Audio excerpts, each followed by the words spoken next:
Je m'appelle Sabrina et le lièvre est mon. J'ai 16 ans, je vais à l'école Chemidi de Maisonneuve, je suis en secondaire 3. J'ai commencé par le primaire. Mon parcours scolaire, ça a été un peu difficile parce qu'en troisième année, j'ai redoublé. Puis j'ai changé d'école. Ce qui est arrivé, c'est que Sabrina elle avait vraiment besoin d'avoir comme une espèce d'assise, une assise forte, une assise juste à être là. Puis c'est vrai, j'étais acharnée sur ça, mais je l'agaçais beaucoup. J'étais tout le temps sur son dos, je riais d'elle. Qu'est-ce que je faisais aussi? Je chantais des chansons avec son nom. Faut dire qu'à l'école, je suis pas un ange, là. Genre, je pouvais pas aller à l'école parce que ça me tentait pas. Genre, je me réveillais un matin, je suis fatiguée, je vais pas y aller. Sa plus grande difficulté, c'est de contenir sa colère, d'apprendre à la vivre avec elle, puis de la rendre plus douce. C'est-à-dire que tu peux avoir une opinion bien tranchée sur un sujet, mais de le dire correctement, de s'adresser correctement aux gens. Maranique m'a apporté beaucoup de soutien. Genre, elle était comme un ami. Je ne voyais pas ça plus pour un prof. C'est vrai que c'est un prof excellent, genre, mais genre, Maranique, si j'avais des problèmes avec elle, je pouvais me confier. Je pouvais dire tout ce que je pouvais dire à un ami à Maranique, j'avais de la confiance. Je le vois, en tout cas, cette année, beaucoup plus calme, beaucoup plus souriante. Mon Dieu, j'y souhaite un amour sincère, honnête, qui t'amène à te dépasser. C'est pas que je lui ai dit envoyer un message. Mais non. Qu'elle s'entoure des bonnes personnes.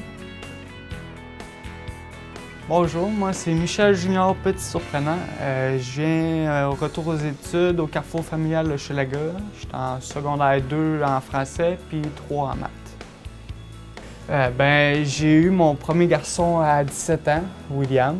Aujourd'hui, il a eu un bilan d'autisme, il est autiste léger. Puis c'est ça, j'ai grandi un petit peu avec ça. Puis j'ai eu ma petite fille, Ellie, 2 ans plus tard, elle a 5 ans aujourd'hui. Puis après ça, j'ai eu Samuel qui a 2 ans aujourd'hui. Michel, c'est une personne qui est tout à fait réservée. Puis il parle pas beaucoup. C'est un être très intérieur, puis qu'il faut être à l'écoute. Louise et Daniel, c'est vraiment eux autres qui m'ont permis d'avoir ce projet-là, parce que sans eux autres, je pense pas que j'aurais continué l'école ou peu importe. Là, avec la vie que j'avais, c'était vraiment up and down, si tu veux. Puis non, c'est Louise et Daniel, c'est eux autres qui m'ont sauvé un petit peu, en guillemets. Je suis retourné à l'école parce que, pour moi-même, dans le fond, puis mes enfants, parce que je trouvais que j'avais rien accompli si j'avais pas d'études. Si j'ai un conseil à donner aux jeunes d'aujourd'hui, c'est vraiment de continuer, parce que moi, à 16 ans, je l'ai fait décrocher l'école, puis 1 an plus tard, ma blonde est tombée enceinte de mon premier. Fait que j'ai jamais pu y retourner tout de suite.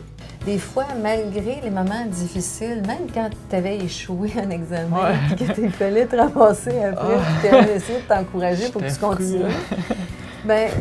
Oui, mais en même temps, tu n'as pas lâché, Michel. Non. Tu t'es relevé les manches, tu te disais, regarde, là, je vais l'avoir, je vais le réussir, puis je vais continuer. Moi, je m'appelle Yvette Ramos, j'ai 22 ans. Je suis en train de faire un cours en AEC, en éducation en enfance, et j'ai présentement une petite fille, elle a 2 ans. Mon parcours scolaire, ça s'est passé quand même assez correct. J'ai fini mon secondaire 5 à l'école Chemidi de Maisonneuve et j'ai décidé de prendre une année sabbatique. Donc, je l'ai pris et je suis tombée enceinte. Après ça, je suis venue ici et puis c'est ça qui m'a encouragée quand j'ai vu toutes les éducatrices, qu'est-ce qui faisait leur rôle. Donc, c'est ça que ça m'a encouragée à aller à l'école et j'ai décidé de faire un cours en AEC, en éducation en enfance. Yvette est arrivée ici, elle était enceinte de quelques mois, je crois. Elle est arrivée avec sa sœur.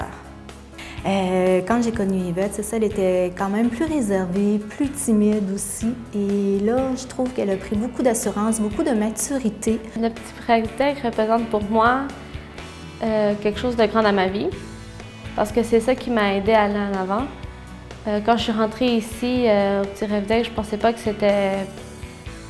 c'était juste comme quelque chose pour me divertir pour passer le temps. Mais non, j'ai découvert que c'était quelque chose quand même qui nous aide à aller en avant, qui nous apprend beaucoup de choses. Et qu'on sait que même si on a un bébé, on peut le laisser dans l'alter-garderie, puis on sait que notre enfant va être en sécurité. Mon projet d'avenir, après que je vais finir mon AEC, je veux aller m'inscrire au Cégep du Vieux-Montréal pour étudier en éducation spécialisée. Je veux continuer, je vais le faire pour 3 ans. Et sinon, peut-être aller à l'université, continuer encore mes études. Ah, plein de belles choses. De réussir tous ses rêves, puis de ne jamais abandonner parce qu'elle est capable de toujours croire en elle aussi. Je crois que ça, elle le fait. Et puis, il ne faut pas qu'elle le perde non plus. Que j'ai réussi, que j'ai réussi tous mes cours de théorie, que j'ai pas lâché, même si ça a été dur, mais vraiment dur. C'était quelque chose de wow pour moi, là. De réussir, puis que j'ai réussi mon premier stage aussi, que j'avais peur de ne pas être bonne avec les enfants. La pratique et tout, non, ça s'est tout bien passé, puis je suis vraiment contente de tout ça. J'ai vraiment réussi. Qu'est-ce que tu vises? Oui, c'est vrai, on t'a même pas demandé. Ah, ben je vise surtout, Présentement, là, ça peut changer.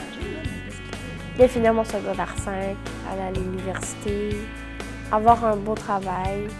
Je vais aller me chercher un DEP tout de suite après. Dans le fond, il me reste 2 livres de français à faire, puis je peux aller chercher un DEP en peintre en bâtiment. Puis après ça, aller chercher mes cartes de sécurité, puis de griller d'un auto pour voyager, parce que je sais que ça prend un auto pour faire ce métier-là. Puis ouais, des projets qui s'en viennent.